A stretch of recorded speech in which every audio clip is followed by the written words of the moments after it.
Hi friends, welcome to wushu kitchen. ఇవాళ మనం చేయబోయే రెసిపీ దోశలండి.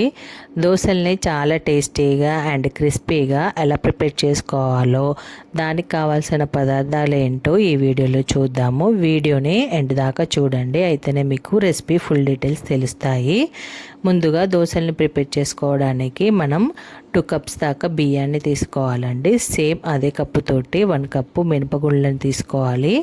ఇప్పుడు ఇందులో 1 టేబుల్ స్పూన్ దాకా మెంతుల్ని యాడ్ చేసుకోవాలండి. మెంతుల్ని యాడ్ చేస్తే దోశలు చాలా క్రిస్పీగా వస్తాయి అండ్ టేస్ట్ కూడా చాలా బాగుంటుందండి. వీటిని ఇప్పుడు శుభ్రంగా కడుక్కోవాలండి. ఇలా కడిగి వాష్ చేసిన వాటిని మనం ఒక 8 to 10 అవర్స్ పాటు నానబెట్టుకోవాలండి. ఇవన్నీ మంచిగా నానిన తర్వాత వీటిని మనము గ్రైండర్లో వేసుకొని గ్రైండ్ చేసుకోవాలి. పిండిని గ్రైండ్ చేసేటప్పుడు ఇందులోనే కొంచెం సాల్ట్ను కూడా యాడ్ చేస్తున్నానండి. సోడా ఉప్పు వేసుకుంటే దోశలు కొంచెం క్రిస్పీగా వస్తాయి. అది ఆప్షనల్ అండి, మీకు కావాలనుకుంటే మీరు ఇందులో సోడా ఉప్పుని కూడా యాడ్ చేసుకోవచ్చు. మనం పిండి గ్రైండ్ చేసేటప్పుడే సాల్ట్ అండ్ సోడా ఉప్పు వేసుకుంటే పిండి కన్సిస్టెన్సీ అనేది చాలా బాగుంటుందండి. దోశలు వేసుకునేటప్పుడు కూడా టేస్ట్ బాగుంటుంది. సో నేను ఆల్రెడీ ఇక్కడ సాల్ట్ యాడ్ చేసిన కాబట్టి ఇప్పుడు వేయట్లేదు.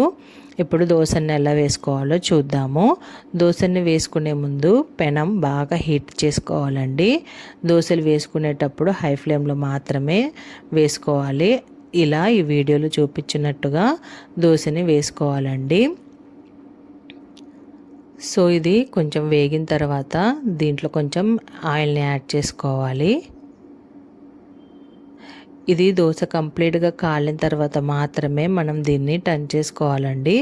ముందే టర్న్ చేసుకోవద్దు. చూడండి ఫ్రెండ్స్, ఇలాగా దోశ అంతా మంచిగా రోస్ట్ అయిన తర్వాత ఈ వీడియోలో చూపిస్తున్నట్టుగా ఇలా రోల్ చేసుకోవాలి ఫ్రెండ్స్. చూస్తున్నారు కదండి, చాలా బాగుంది కదా దోశ.